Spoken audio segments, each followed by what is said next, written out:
हिंदुस्तान में व्यापार करते हैं, एक ऐसा व्यापार कि अपने घर पे रह के पूरे हिंदुस्तान में भी आप कर सकते हैं। राइट और रॉन्ग? तो ये बहुत अच्छा मौका है और समय की नजाकत को देखते हुए, क्योंकि देखिए ऑलरेडी हम लोग लेट हो चुके हैं, हम नहीं चाहते कि ज़्यादा हम समय लें, लेकिन अगली बार से हम ध्यान रखें 6 बजे यानी 5 मिनट पहले, 6 बजे यानी इस वीकली मीटिंग की तैयारी बढ़िया की, क्योंकि इससे जिंदगियां बदलेगी सर। इसी वीकली मीटिंग से, ऐसे वीकली मीटिंग से आके हम लोग बोलना सीखें और बोलते बोलते आज पूरे हिंदुस्तान में बड़े बड़े स्टेज पे बोलते हैं। तो निश्चित है कि वीकली मीटिंग का बहुत बड़ा महत्व है। आप कहीं भी ऐसा शेड्यूल बनाएं कि 6 बजने से 5 मिनट पहले, और अपने नहीं सर, अपने साथ 2 लोगों को कंधे पे हाथ रख के लाना है। कितने लोगों को? 2। एक डिसीजन लीजिए भाई, कैसे नहीं ला सकते, अकेले यहाँ नहीं जाना है, 2 आदमी। जिसको नहीं समझ में आता है यार से यहाँ ला, दिखाइए उसको, समझाइए उसको। कहते हैं ना कि यहाँ पे जितने भी लोग हैं ना सर सफल, अगर किसी को डाउट है कि इनकम आती है कि नहीं आती है, हम भी हैं, नीरज सर भी हैं, आगे देख ले कि इनकम आती है कि नहीं आती है। कहते हैं ना कि दिखा देने के बाद ना आदमी के आंखें खुली तो खुली रह जाएगी। राइट हो? भरोसा करिए, बहुत बड़ी कामयाबी से मिल सकती है। लेकिन एक चीज जरूर कहेंगे, आज 10 महीने की 10 तारीख, कितना तारीख? 10 तारीख। कौन सा दिन है सर आज? आज आरसीएम बिजनेस में ये 10 तारीख किस लिए महत्व है? किसकी का क्लोजिंग? Diamond club. किसकी क्लोजिंग? Diamond club. आज डायमंड क्लब का दिन है। क्या होता है डायमंड क्लब? थोड़ी सी मैं बात करूंगा। डायमंड क्लब अपनी आईडी पे 5 अभी करना होता है। कितना? 5 अभी। 5 अभी मतलब कितना होता है? 7 से 8 हज़ार। राइट? और ये करना कब तक है? पहले महीने, पूरे महीने 30 तारीख के अंदर आप कर सकते हैं, लेकिन अगले महीने से 1 तारीख से लेकर 10 तारीख के बीच में कर सकते हैं। इसके फायदे क्या होंगे सर? पहला, 1 साल तक लगातार करेंगे तो एक पिन सीने पे मिलेगा, एक ऐसा पिन जिसको आप दिखा दिखा के बहुत सारा अपना बिजनेस बढ़ा सकते हैं। पहला फायदा। दूसरा फायदा क्या है कि कंपनी में 2 दिन रहना, खाना पीना फ्री, और इसके मालिक के साथ 2 दिन की ट्रेनिंग होगी, और साथ में रात में एक शानदार डिनर और पार्टी होगी जिसको नाम दिया जाता है गाला डिनर। राइट हो? और चौथा फायदा ये है कि अगर 5000 बिक्री करेंगे तो प्रोडक्ट आपके पास रहेगा, पड़ोसी को भी देंगे। राइट हो?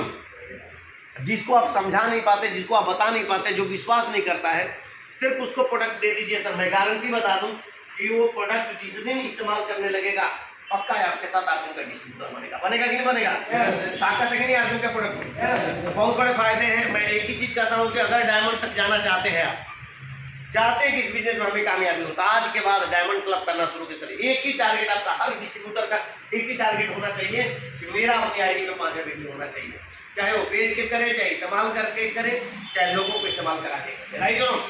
लेकिन पहला एक टारगेट होना चाहिए कि हमारी आईडी पे क्या होना चाहिए सर? डायमंड क्लब, 5000 बिक्री। राइट? तैयार है? तो मैं ज़्यादा देर न लेते हुए, क्योंकि देखिए समय काफ़ी हो चुका है, बहुत सारे साथी हमारे कुछ थोड़ा ज़्यादा ले लिए समय, लेकिन कोई बात नहीं। तो हम इनवाइट करें, जानना चाहते हैं। मैं बता दूं कि ऐसा शख्सियत, भाई शायद ये लोग नहीं होते तो मैं आरसीएम बिजनेस में नहीं होता, और आज इन्हीं लोगों की वजह से मेरे दिमाग का डाउट खत्म हुआ। क्या हुआ? खत्म? डाउट खत्म हुआ। और ये डाउट पता नहीं कितना लोगों के दिमाग में डाउट खत्म कर दिया सर। कहते ये डाउट अगर आज आपका खत्म हो गया तब बहुत सारे लोगों की जिंदगी बना सकते हैं सर। राइट हो? लेकिन अगर आज भी ये डाउट चला गया तो बहुत सारे लोगों की जिंदगी भी खराब हो सकती है। तो इन लोगों की वजह से मेरे डाउट खत्म हुआ, और आज हमारे बीच में है, आज हमारे अपलाइन हैं तो छोटे लेकिन हैं अपलाइन।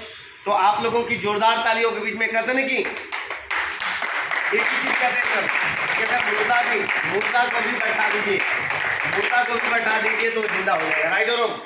मिलने लगता है सर, आवाज़ में इतनी ताकत है।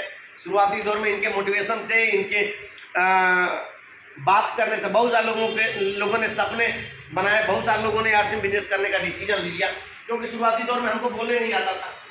ये लोग मीटिंग लेते थे और हमें कुछ बोलने नहीं था, प्लान भी दिखाना पड़ता था, तो हम पता चला कि चेहरा इधर रखते हैं। आज बहुत सारे लोग साथी को हम देखते थे कि यहाँ बोल रहे हैं लेकिन देख रहे इधर हो।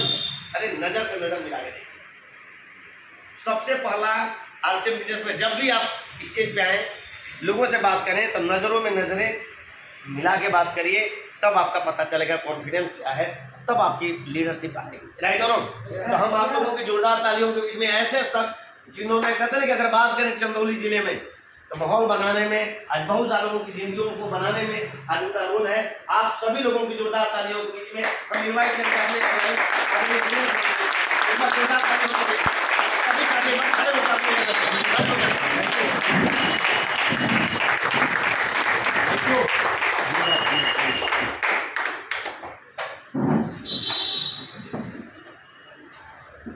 रखिए, कष्ट मत लीजिए। कैसे हैं?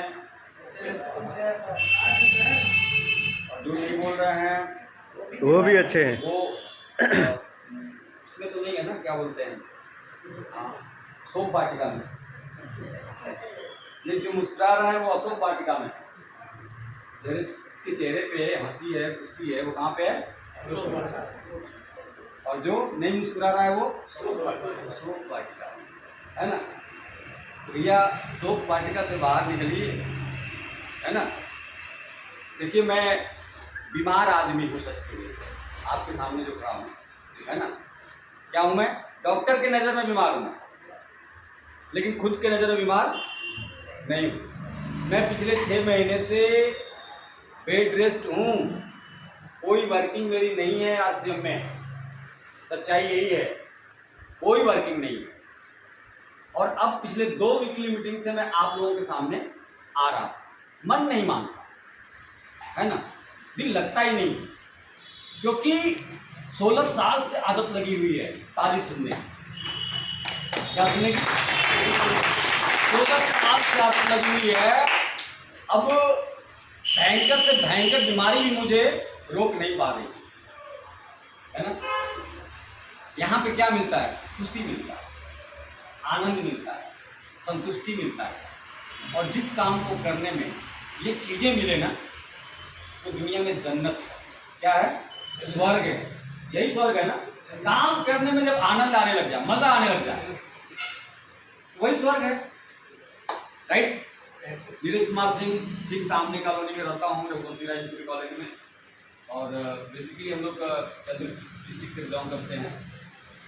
2005 में बिजनेस आया, परमात्मा का आशीर्वाद रहा कि मेरे घर में आया 2005 में बड़े भाई के माध्यम से, और उन्हीं का आशीर्वाद रहा कि आया और बिजनेस समझ में भी आया।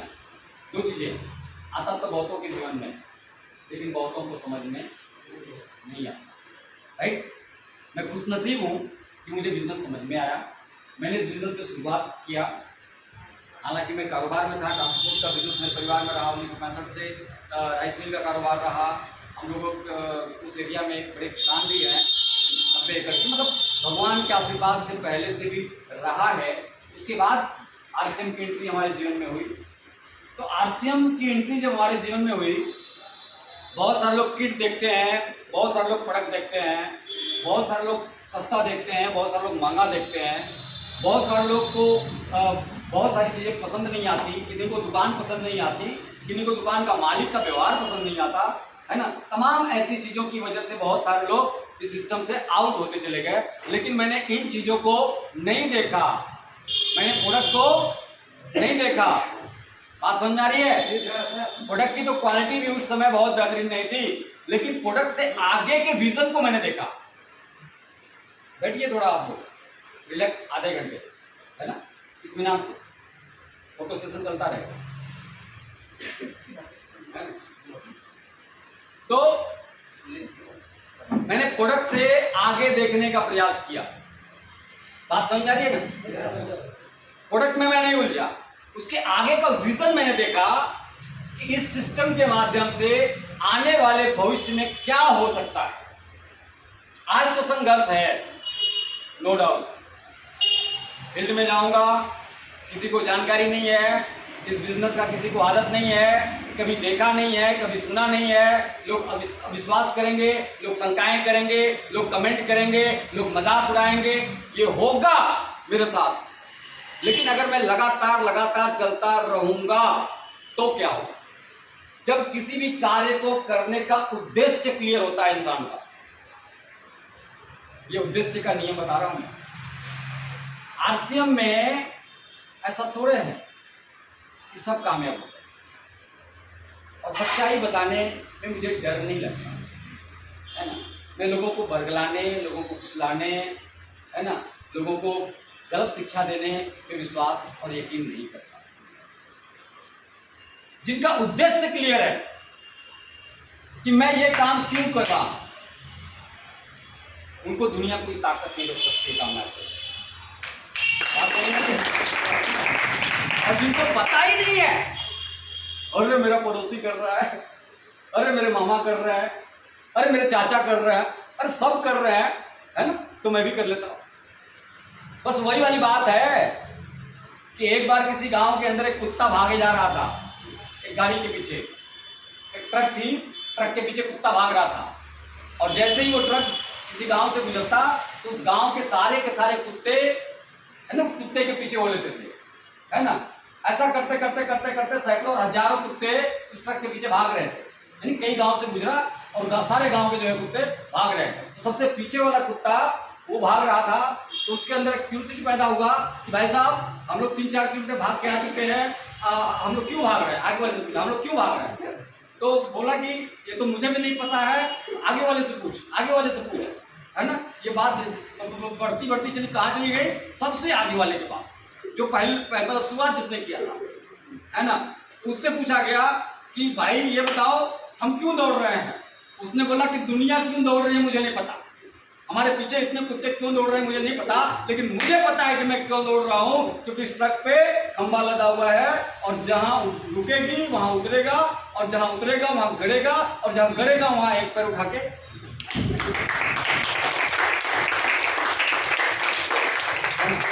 अपना काम करूंगा, राइट। ठीक उसी तरीके से हम इसलिए आरसीएम कर रहे हैं, हमारा, है ना, वो कर रहा है, वो कर रहा है, वो कर रहा है, नहीं सफल। उद्देश्य को क्लियर कीजिए। हम जब इस बिजनेस में आए पैसा कमाने के मकसद से नहीं आए भाई, इस बात को समझ लेना। शुरुआती दौर में पैसा कमाना हमारा उद्देश्य नहीं, हमने इसकी गहराई को समझने का प्रयास किया, है ना। सबसे पहला काम मैंने इसकी गहराई में जाना स्टार्ट किया। इनके फाउंडर आदरणीय, परम आदरणीय, जिनके नाम लेने में मुझे गर्व महसूस होता है, उनका नाम आधुनिक त्रिलोक सिंह छाबड़ा जी है। एक मजबूत, एक आध्यात्मिक, कहा जाता है कि युगों युगों बाद धरती पे ऐसी महान आत्माएं पैदा होती हैं जो संपूर्ण मानवता के लिए काम करती है, मानव जाति के लिए काम करती हैं, अपने लिए काम नहीं करती हैं। और वही हुआ कि भीलवाड़ा के अंदर एक ऐसे महान शख्सियत जिन्होंने एक ऐसा सिस्टम रचा, है ना, जो आम व्यक्ति के सपने को पूरा करता है, आम व्यक्ति के लिए काम करता है ना। साथियों, उनके बारे में अगर हम बातचीत करते रहेंगे ना तो पूरा सेशन खत्म हो जाएगा। इतनी बात है उनके बारे में, इतनी फीलिंग है उनके बारे में। लेकिन मैं सौभाग्यशाली इंसान हूँ, इस बिजनेस में आया। इस बिजनेस में मुझे गाइड करने वाले, मेरी उंगली पकड़कर मुझे चलाने वाले एक मजबूत शख्सियत जिनका साथ मिला। और कहते ना कि अपलाइन बहुत बड़ा रोल अदा करती है इस बिजनेस में। अगर मजबूत अपलाइन का साथ मिल गया तो फिर तो कामयाबी कोई नहीं रोक सकता। और हमें मजबूत अपलाइन कौन मिले? आदरणीय डी कुमार सर मिले। हमें उन्होंने छोड़ा नहीं। शुरुआती दौर का जो परवरिश होता है एक व्यक्ति को ज्वाइन कराने का, 1 साल, वो काम हमारे साथ बहुत अच्छा किया उन्होंने। और हमें चेक करना है कि हम जिसको ज्वाइन कराते हैं क्या शुरुआती दौर के 1 साल की परवरिश उसके करते हैं, केयर करते हैं? नहीं। इसीलिए हम सिर्फ एक काम करते हैं, फिर में काम करते, ज्वाइनिंग करवाते, हर महीना करवाते, फिर पुरानी ज्वाइनिंग भूल जाते, फिर अगले महीने नई ज्वाइनिंग करवाते, फिर भूल जाते। इस तरीके से करते करते रिजल्ट हमारे पास 0 होता है, राइट। लेकिन उन्होंने हमें कस के पकड़ा, और जब जब हम पीछे हटने का प्रयास करते थे तब तक वो हमारे ऊपर हावी हो जाते थे, हमें मोटिवेट करते थे, हमें विजन देते थे, हमें सपने दिखाते थे कि नीरज कुमार सिंह, आज जो आपकी हैसियत है, आज जो आपका औकात है, आने वाले साल में देखना, वर्षों में देखना, हजारों हजार लोग आपसे ऑटोग्राफ लेंगे, हजारों हजार लोग आपके लिए तालियां बजाएंगे, आपका जो एक्शन होगा, आपका जो रिएक्शन होगा, आप मतलब ऐसी ऐसी चीजें हमारे सब कॉन्शियस माइंड के अंदर वो डालते थे। रात के 1-1 घंटा बात होती थी, रात के 1-1 घंटा बात होती थी। और एक ही काम होता था, हमारे मस्तिष्क के अंदर वो चीज़ें डालना, हमें वो चीज़ें दिखाना। मैं रेडी हूँ ऐसे अपलाइन का, और भगवान करें कि हर इंसान को इस तरह की अपलाइन मिले इस बिजनेस के अंदर, राइट। मैं माहौल में आना स्टार्ट हो गया। एक तो उद्देश्य धीरे धीरे मेरा क्लियर हुआ, और जब उद्देश्य क्लियर हुआ तो मैं पैसा कमाने के लिए नहीं, मैंने भी एक बड़ा संकल्प ले लिया, एक बहुत बड़ा उद्देश्य। क्या ले लिया? जब मैं मंच पे आया शुरुआती दिनों में, जब मैं लोगों से बातचीत करने लगा, तो मेरे भीतर एक शक्ति जागृत हुई, और इस शक्ति का परिणाम है कि अभी इन 16 सालों में, 16 वर्षों में हजारों लोगों के हृदय परिवर्तन हुए, हजार लोग डिसीजन लेके खड़े हुए इस बिजनेस के अंदर, और मुझे गर्व होता है। तो मैंने एक डिसीजन ले लिया कि मरते दम तक आरसीएम बिजनेस में मैं सिर्फ एक उद्देश्य के लिए काम करूंगा, लोगों की जिंदगी बदलना, लोगों की जिंदगी में फर्क पैदा करना, उनको एहसास कराना कि आप दुनिया में जीतने के लिए पैदा हुए हो और आप महत्वपूर्ण हो, इस चीज का विश्वास दिलाना मेरा मूल कार्य है, मेरा मूल। और उसी चीज को लेकर के मैं काम कर रहा हूं। मेरा उद्देश्य क्लियर है। अब आप इस बिजनेस में हो तो आपको भी अपना उद्देश्य क्लियर करना होगा। मेरे भाई, कार का उद्देश्य, कार का सपना, पैसा कमाने का सपना, ये तो सब सही है, लेकिन इससे कई गुना आगे की चीजें हैं इस बिजनेस के अंदर। अगर आपने समझ लिया तो शायद इसके अलावा इस जन्म में दूसरा कोई मौका नहीं मिलने वाला है।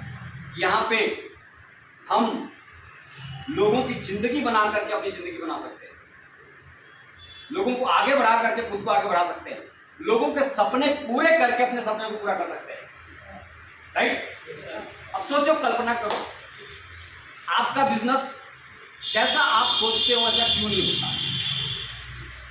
बहुत साधारण सी बात मैं आपके सामने शेयर कर रहा हूं, और बहुत कम लोगों को समझ में आती है, और आगे तो जिंदगी बदलेगा। सब कुछ हमें चाहिए, कामयाबी हमें चाहिए, घर बंगला कार हमें चाहिए, राइट, लाखों रुपए की इनकम हमको चाहिए, लग्जरी लाइफ हमको चाहिए, सब चाहिए, लेकिन अपने को न मांग करके अगर हम डेली उठ करके प्रार्थना करें, पहले तो नाटक करेंगे भाई, बात तो समझो, क्योंकि मस्तिष्क को विश्वास तब होगा जब आप उसको रियलिटी में करना शुरू कर देंगे, वास्तविकता में करना शुरू कर देंगे। लेकिन आदत नहीं है ना किसी के बारे में मांगना, दुआएं देना, धन्यवाद प्रेषित करना, आदत नहीं, हमारे कल्चर में नहीं। बात समझ में आ रही है?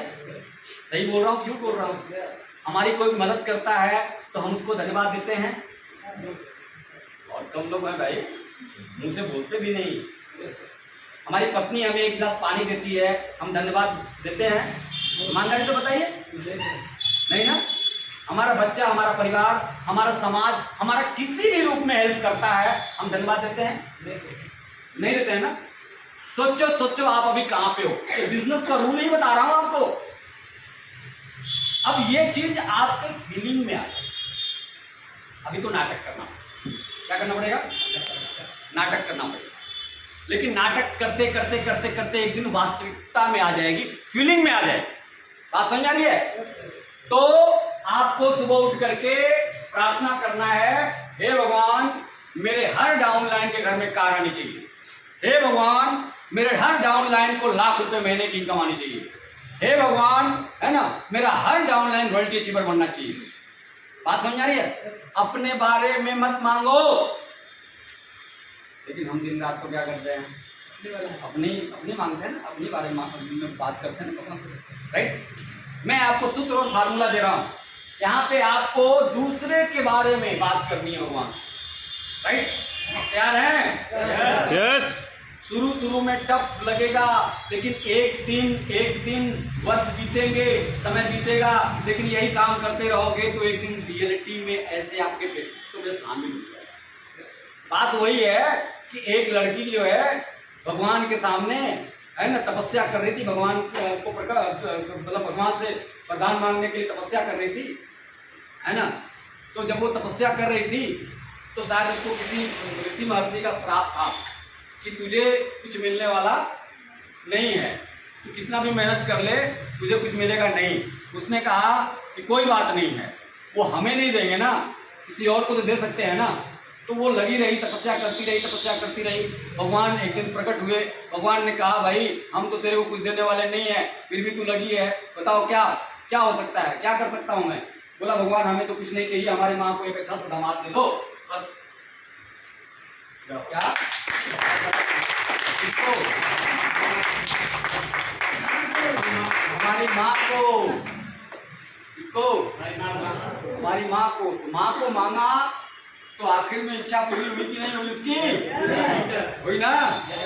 तो ठीक उसी तरीके से अगर आप अपने डाउन लाइन के लिए मांगेंगे तो आपकी इच्छा पूरी होगी कि नहीं होगी? बाहरी दुनिया में आप किसी के लिए कुछ नहीं मांग सकते क्योंकि वहां होना ही नहीं है कुछ, राइट। लेकिन यहाँ पे मांगने से हमारा ही होना है। अरे भाई महेंद्र जी के घर में कार आ जाए, राइट, भगवान करें बहुत जल्दी आ जाए, लाखों रुपए की इनकम आ जाए, तो फर्क पड़ेगा कि नहीं पड़ेगा मुझे? दिनेश पाल जी के घर में कार आ जाए, आरसीएम की कमाई से लाखों रुपए महीने की इनकम आ जाए, नीरज कुमार सिंह को फर्क पड़ेगा कि नहीं पड़ेगा? भैया इस भाव को पैदा करो ना, लेकिन ये भाव ही हम पैदा नहीं कर पाते, राइट। तैयार हैं उस काम को करने के लिए? यस। तो दूसरा चीज कि मैंने एक अच्छा फीलिंग, एक अच्छा भाव पैदा किया। मैंने ए ग्रुप में देखा, बी ग्रुप में देखा, मुझे हिंदुस्तान में जहां भी बुलाया गया, नीरज कुमार सिंह को जिसने भी फोन किया कि सर आपकी जरूरत है, मैं पूरे हिंदुस्तान में कहीं भी उसके लिए खड़ा रहा हूं। आज तक का रिकॉर्ड है, किसी को मना नहीं किया अपना समय देने के लिए, आरसीएम में, राइट। बात समझ आ रही है? तो ऐसा क्यों किया मैंने? क्योंकि कहीं ना कहीं मैं स्वार्थ के लिए बिजनेस नहीं कर रहा हूं। हर किसी को आगे बढ़ाने के लिए उसकी कामयाबी में मेरा योगदान होना चाहिए। अगर इस तरह का आपकी सोच है तो आप बहुत तरक्की करेंगे, बहुत आगे जाएंगे। एक तो आपको पहला काम क्या करना है, उद्देश्य क्लियर रखना है। कर सकते हैं? आपको देखिए जो भी काम कीजिए उद्देश्य क्लियर रखिए, राइट। आपको आज के 5 साल के बाद इस बिजनेस से क्या क्या चाहिए, क्लियर उद्देश्य होना चाहिए। लाइफ टाइम में क्या करना चाहते हैं आप इस बिजनेस से, लाइफ टाइम 10 साल 20 साल आगे की सोच करके प्लान कीजिए, क्या हासिल करना चाहते हैं आप। ये सब कुछ देने के लिए तैयार है, राइट। अगले महीने आप क्या करने वाले हैं, सितंबर में आप क्या करने वाले हैं, पूरा उद्देश्य, हर चीज का उद्देश्य क्लियर होना चाहिए। आप समझ रहे हैं? लेकिन बहुत सारे लोग कंफ्यूज है ना, उनको पता ही नहीं कि हमें करना है, हमें जाना है, हमारा उद्देश्य, हमारे जीवन का उद्देश्य, राइट। बात तो वही हो गई ना कि कोठारी जी ने एक व्यक्ति को खड़ा किया बड़ी सेमिनार के अंदर, है ना, और पूछ लिया कि भाई जिंदा क्यों? सामने वाला व्यक्ति तो हड़बड़ा गड़बड़ा गया, यार हजारों लोगों की भीड़ है और एक बैग कोई पूछे, है ना, तो ऐसे सिचुएशन में हालत क्या होगी? तो मुस्कुराने लगा, है ना। अब देख के मुस्कुरा रहा है। कोठारी जी बोले भाई साहब मैं आप ही से पूछ रहा हूँ आप जिंदा क्यों है? थोड़ा शांत हुआ। फिर तीसरी बार थोड़े गुस्से से बोले अरे आप ही से, वो भी गुस्से में आ गया। तो क्या करें, जिंदा नहीं है तो मर जाए क्या? मतलब जिंदा ना रहे तो मर जाए,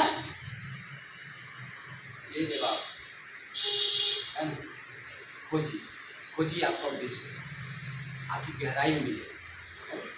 और ये कैसे मिलेगा, ये आगे की पॉइंट मैं आपको बताता हूँ। जब आपके उद्देश्य क्लियर हो जाए, आपको पता चल जाए कि मुझे स्वस्थ रहना मेरा उद्देश्य है, अपने स्वास्थ्य को अच्छा रखना मेरा उद्देश्य है, तो उसके लिए आपको जागरूक होना पड़ेगा, राइट। बात समझ आ रही ना, जागरूक होना पड़ेगा। अगर आपका उद्देश्य रॉयल्टी पे जाना है तो रॉयल्टी लाने के लिए हमें क्या क्या करना है।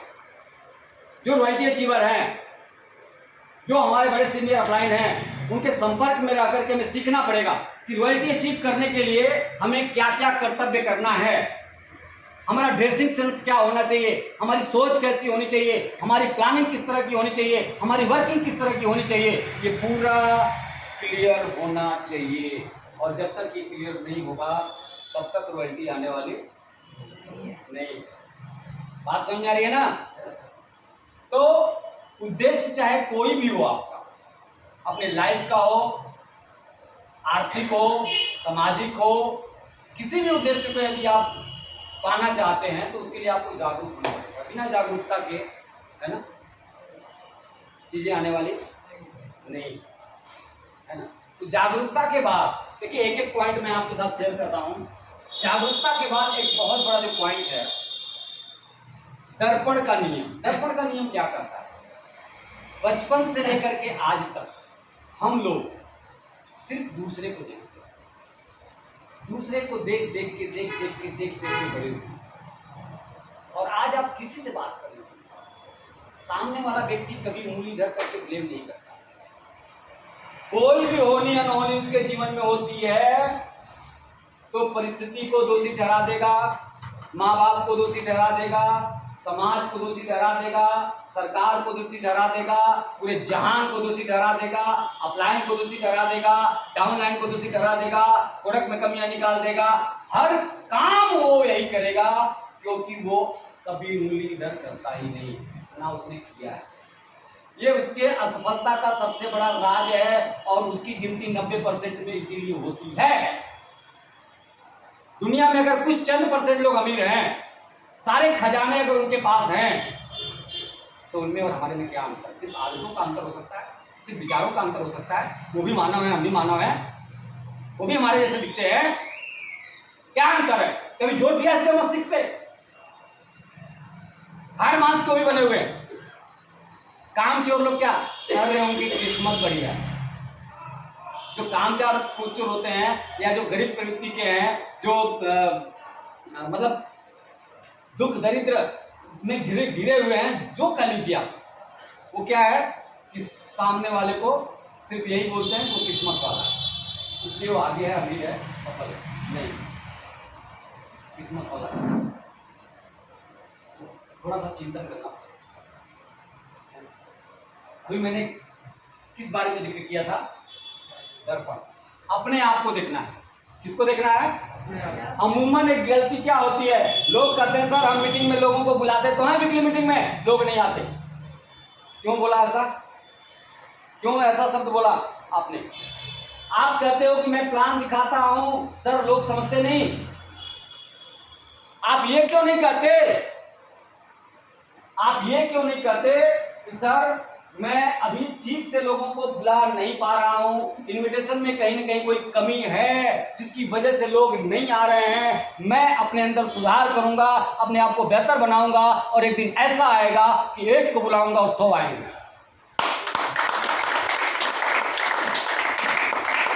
तो ये बात अपने आप से आप करते हो, पूरी कायनात भी आपको सिखाने के लिए तैयार हो जाता है, सब आपको शिक्षा देने के लिए तैयार हो जाता है। लेकिन आप कभी भी इस बात का जिक्र करते हैं नहीं ना, कि नहीं सर मेरे को इम्प्रूव करना है, ये तो प्लान 100% यस प्लान, इसको कोई काट ही नहीं सकता, इस दुनिया में, इस जहान में कोई काट ही नहीं सकता, है ना। अगर वो मना कर रहा है तो मेरे प्रेजेंटेशन में कमी, मेरी बॉडी लैंग्वेज में, मेरे आत्मविश्वास में कमी है सर। जिस दिन मेरा आत्मविश्वास बढ़ जाएगा, मेरी बॉडी लैंग्वेज उस सामने वाले के अकॉर्डिंग हो जाएगी, उस दिन तो रिजल्ट 100% आना ही है। बात समझ में आई तो बोलो हाँ। yes. दर्पण का नियम, अपने आप को देखना है, कभी दूसरे को नहीं देखना है, कभी भूल के भी दूसरे में कमियां नहीं निकालनी है। राइट? किधर निकालनी है? इधर निकालनी है। राइट? सही प्रश्न के जवाब देने हैं, सही प्रश्न पूछने हैं। हमें सही प्रश्न पूछने आता ही नहीं, हम तो बस यही बोल देते हैं अपना जान बचाने के लिए, अपने आप को सही साबित करने के लिए। किसी का दोष है, उसको तो बुलाया ही था वो आया नहीं, उसका दोष है, मैंने उसको आज से ज्वाइन कराया था वो किया ही नहीं।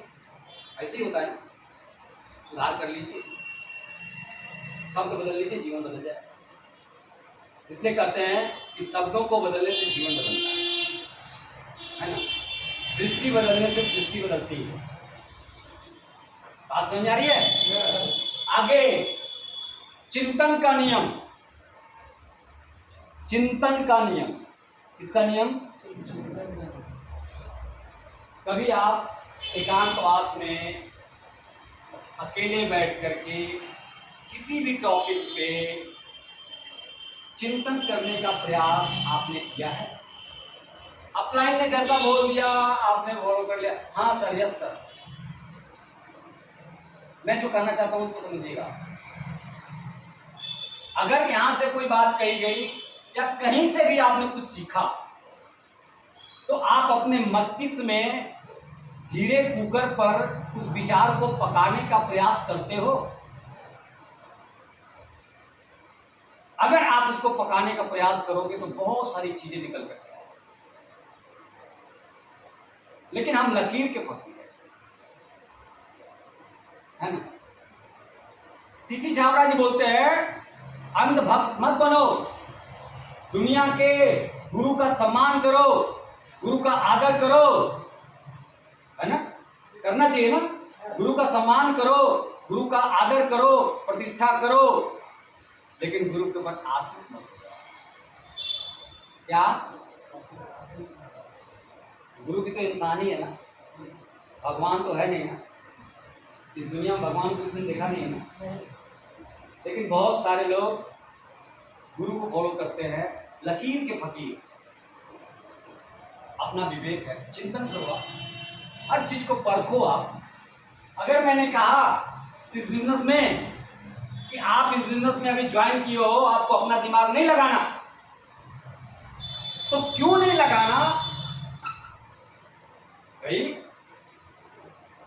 समझने का प्रयास करना है ना। क्योंकि नए लोगों के ऊपर ये बात लागू होती है कि नए लोग जब इस बिजनेस में आते हैं तो नए लोगों को कहा जाता है भैया अपना दिमाग नहीं लगाना है, अब इस सिस्टम जैसा बोलेगा, अपलाइन जैसा बोलेगा वैसे ही फॉलो करना है। इसलिए कहा जाता है कि नया व्यक्ति के पास ना नॉलेज है, ना आत्मविश्वास है, ना इनकम है, ना तरीका है ना। वो जैसे तैसे जाएगा, अभी एक्साइटेड है, आरसीएम ज्वाइन किया है, फटाफट तो 4-10 पड़ोसियों को फोन मिलाएगा, अपने पड़ोस में जाएगा, सबको आरसीएम बताएगा, अरे बहुत बढ़िया है। क्या खाक बढ़िया है? सामने वाला समझा देगा खाक बढ़िया है। आज से 4 साल पहले आरसीएम में इतना पैसा डूब गया, अगर खाक बढ़िया है ना। दुनिया भर का इतना झोल बतियाएगा कि सामने वाला व्यक्ति फिर अगले दिन से आपका फोन नहीं उठाएगा। बात समझ में आ रही है? तो इसलिए कहा जाता है कि एक नए व्यक्ति को अपना दिमाग नहीं लगाना, सिस्टम के हिसाब से चलना और अपलाइन के हिसाब से चलना। लेकिन एक व्यक्ति जब इस बिजनेस के अंदर लीडरशिप अचीवर बन जाता है, इस लेवल पे आ जाता है, उठ जाओ हेमचंद जैसा लीडरशिप, अरे आप तो हेमचंद जैसा लीडरशिप अचीवर। और लीडरशिप अचीवर है यहाँ पे कोई? 2 साल। जब इस बिजनेस के अंदर कोई एक लेवल को हासिल कर लेता है, तो इससे बड़े पायदान रॉयल्टी पे आ जाता है, टेक्निकल पे आ जाता है, तो यहाँ पे दिमाग को इंप्लीमेंट करने के लिए कहा जाता है कि अब आप अपने बिजनेस को बढ़ाने के लिए अपने माइंड का यूज कीजिए, है? लेकिन सिस्टम के हिसाब से कीजिए। आपका बिजनेस कैसे बढ़े इस पे विचार कीजिए, चिंतन कीजिए, एकांत में बैठिए, है ना। और जब ये काम आप करना स्टार्ट करेंगे ना, आपकी अवचेतन मन की शक्ति जागृत हो जाएगी और आपको ऐसे ऐसे विचार मिलेंगे, है ना। आपने सुना होगा ना, विचार ही वस्तु। इस धरती पे पहले विचार आया, पंखा नहीं आया। इस धरती पहले कार नहीं आया, विचार आया। इस धरती पे पहले जितने भी आविष्कार हुए हैं वो पहले विचार में आए हैं, उसके बाद धरातल पे आए हैं, राइट। कहा जाता है कि महान मस्तिष्क में महान विचार पैदा होते हैं। और महान मस्तिष्क कैसे बनेगा? जब हम अपने मस्तिष्क से काम लेंगे, है ना। इसके चिंतन का नियम। चलिए बैठिए, एक जोरदार ताली। तो हालांकि इस पे डिटेल में मैं बातचीत नहीं कर पा रहा हूँ, समय का अभाव है। कितना टाइम कितना हुआ? 8-4 बस 5 मिनट और चलूंगा मैं, क्योंकि समय से ज़्यादा मैं अपनी बातचीत करना उचित समझता ही नहीं। टॉपिक कितना भी अच्छा हो, है ना। नेक्स्ट है निरंतरता का नियम। इस बिजनेस में लोग क्यों फेल हो जाते हैं? अभी मोटिवेट है, काम करते हैं, कोई समस्या आ गई, कोई बीमारी आ गई, कोई परेशानी आ गई, कुछ भी हो गया, कुछ दिन के लिए बैठ जाते हैं, संपर्क तोड़ लेते हैं, ना अप्लायंस से ना डाउनलाइन। आप सफल हो जाएंगे? ईमानदारी से बताइए। निरंतरता के नियम को आपको फॉलो करना पड़ेगा, लगातार आपको चलना पड़ेगा, राइट? ठीक है, आप परेशान हैं, आप संपर्क में रहिए, संपर्क को तोड़िए। आप अपने अपलाइन के डाउनलाइन के संपर्क में रहिए। आप किन्हीं कारणों से इस मीटिंग में नहीं आते हैं, अपने अपलाइन को व्हाट्सएप कीजिए, सर इस कारण से मैं 10 मिनट लेट हूं, इस कारण से मैं नहीं आ पा रहा हूं। हर चीज को आप नॉलेज में डाल करके रखिए, कभी भी कोई कंफ्यूजन किसी के प्रति नहीं होगा। बात समझ में आ रही है? कंफ्यूजन तब होता है, लड़ाई तब होती है, टेंशन तब होता है जब कम्युनिकेशन गैप होता है। मैं घर में बैठ गया, अपलाइन ने हमारे बारे में गलत सोचना शुरू कर दिया, भाई अगला बैठ गया, है ना, तो तमाम तरह की ऐसी धारणाएं, विचार आने स्टार्ट हो जाते हैं, है ना। तो कहने का मेरा मतलब क्या है कि आपको निरंतरता के नियम को फॉलो करना पड़ेगा और चींटी से सीखना पड़ेगा। एक चींटी अपने जीवन में निरंतर चलती रहती है, कभी नहीं रुकती है। आप उसको कितना भी रोक के दिखा दो, अगर कोई भी मर्द व्यक्ति यहाँ बैठा हुआ है तो चींटियों को रोक करके दिखा दो, वो रुकती हैं? आप उसको बेड़ा लगाते हो, रोकने का प्रयास करते हो, ऊपर से जाएंगी, दाएं से जाएंगी, बाएं से जाएंगी, लेकिन रुकेंगे नहीं। सिर्फ एक शर्त पे रुक सकती हैं कि उनको मार दिया जाए। एक नन्हा जीव क्या सिखाता है कि जीवन में आगे बढ़ने के लिए निरंतरता बहुत जरूरी है। इस बिजनेस में भी अगर आपने संकल्प कर लिया, अपलाइन से पूछ लिया कि सर कितना टाइम मुझे देना है, अपलाइन ने बोला 3 से 5 साल आपको देना है, तो एक कमिटमेंट कर लिया कि 5 साल में जैसा प्लान में बताया गया कि 1 घंटा रो, 1 घंटा रो, 1 घंटा रो, दुनिया इधर से उधर हो जाए, मुझे ये 1 घंटा देना है। क्यों देना है? छोटी सी बात बताता हूँ। जिस रोजी रोटी के लिए आप 12 घंटा देते हो, 12 घंटा देते हो, 18 घंटे देते हो, 15 घंटे देते हो, पता नहीं कितने घंटे देते हो, बीमार हो जाते हो, है ना, जीवन में कोई चार्मिंग नहीं रहता है, चेहरे से हंसी गायब हो जाती है, इंसानी मशीन बन जाते हो, पैसा कमाने की मशीन बन जाते हो, तमाम ऐसी चीजें, ऐसे रोग पाल लेते हो उस रोजी रोटी को चलाने। लेकिन अगर यहाँ पे कॉन्सेप्ट क्लियर है कि 5 साल में आप लाखों रुपए कमा सकते हैं, जब हमारे पास लाखों रुपए आ सकते हैं तो आपके पास क्यों नहीं आएंगे? जब यहाँ पे बनारस के अंदर एग्जांपल है कि डी कुमार सर बैंक की नौकरी छोड़ करके आज इंडिवर गाड़ी मेंटेन करते हैं और करोड़ों के बंगले में रहते हैं और 5 से 7 लाख रुपया महीने कमाते हैं, जब वो कर सकते हैं तो मैं क्यों नहीं कर सकता? यस सर, आत्मविश्वास होना चाहिए। जब सुशील कुमार सिंह के पास 2,11,000 रुपए की इनकम आ सकती है, जब नीरज कुमार सिंह के पास 1,79,000 रुपए की इनकम आ सकती है और हमारे पूरे परिवार में 1 महीने की 4.5 लाख रुपए की इनकम आ सकती है, तो आपको क्यों नहीं आ सकती? आ सकती है। विश्वास पहली शर्त है काम। विश्वास नहीं है तो दुनिया का कोई भी भगवान साक्षात आपको कामयाब बनाने वाला नहीं है ना। एक ही सूत्र, एक ही फार्मूला, विश्वास करना पड़ेगा, राइट? तो मैं क्या बातचीत कर रहा था? निरंतरता, कंटिन्यूअस चलना है। मैं क्या बोल रहा था कि मुझे क्या एग्जांपल दिया गया था शुरू में मेरे प्लान द्वारा, नीरज जी आप जिस नजरिए से अपने बेटे को देखते हो, क्या उसी नजरिए से अपने भाई के बेटे को देखते हो? नहीं, झूठ क्या बोलना है, जो सच्चाई है सच्चाई है। जिस नजरिए से आप अपने भाई के बेटे को देखते हो, क्या उसी नजरिए से अपने पड़ोसी के बेटे को देखते हो? नजरिया बदलता है, राइट? अब लेकिन हाँ, पड़ोसी के बेटे और भाई के बेटे में थोड़ा सा अंतर होता है कि मैं भाई के बेटे को ज्यादा लाइक कर लेता हूँ अपने बेटे की अपेक्षा। अपने बेटे को तो करता ही हूँ, थोड़ा उसको भी कर लेता हूँ, है ना। उन्होंने कहा कि आपका जो वर्तमान कार्य है ये आपका बेटा है, rice mill, poultry farm, poultry feed, transport, ये आपका बेटा है, ये आपको कमा के दे रहा है, रोजी रोटी। नौकरी आपका बेटा है, व्यापार आपका बेटा है, कृषि आपका बेटा है, छोटा मोटा धंधा आपका बेटा है, ये कमा के आपको दे रहा है। 5 साल के लिए आरसीएम को अपने भाई का बेटा बना लेना है। क्या? जैसे आप थोड़ा सा टाइम, थोड़ा सा पुचकार देना, है ना, आप कर लेते हो भाई के बेटे के साथ, उसी तरीके से आप आरसीएम के साथ भी 1 घंटा कर लो, 5 साल कर लो मेरे भाई, है ना। वादा करता हूं कि जो आपका अपना बेटा पूरी लाइफ में नहीं देगा, यानी आपकी नौकरी, आपका धंधा, आपकी खेती, आपका बिजनेस जो पूरी लाइफ में नहीं देगा, वो आपके भाई का बेटा मतलब आरसीएम 5 साल के आप देना चाहिए।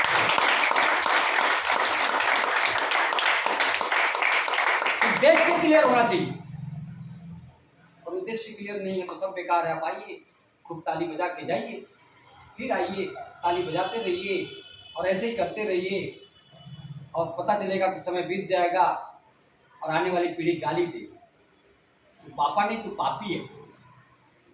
आरसीएम में रह करके भी तू कामयाब नहीं हुआ तो तू पापा है क्या? अरे वो uncle, Verma uncle, Sharma uncle, आज देखो उनके बेटे कितने ऐशो आराम करते हैं, उनके पास क्या क्या साधन है, क्या क्या गाड़ियां हैं, और आप पापा हो, पापी हो। राइट? बोलेगा कि नहीं बोलेगा? गाली देगी ना? अच्छा, हम लोगों ने गाली दिया है ना? भाई ईमानदारी से बताइए, अपने बाप को, अपने दादाओं को गाली दिया है कि नहीं दिया? बहुत सारे लोग देते हैं, है ना। किस बात के लिए? अरे उस समय इतना सस्ता प्रॉपर्टी था, है ना, दिमाग खराब था, है ना, उसने नहीं लिया, आज ले लिया होता तो मेरी किस्मत बदल गई होती। और आप कह रहे हो कि नहीं। गाली देना मतलब ऐसे ही होता है, यही होता है। गाली मतलब माँ बहन थोड़ा करते हैं। बात समझ आ रही है ना? मतलब धत्कारना, धुतकारना, कोसना, वही होता है गाली देना। तो साथियों, आज की मीटिंग को हम विराम देते हैं, यहीं पे फिर मिलेंगे। देखिए, मीटिंग तो एनर्जेटिक होगी, मीटिंग तो शानदार होगी। आज की तैयारी कैसी है? लुंज है या फिर आक्रामक तैयारी है? अगले हफ्ते आप समय से पहले आइए, और समय से पहले आइए, एक सिस्टम बनाइए, यहाँ पे कुछ जिम्मेदारी लेने वाले साथी तैयार हों।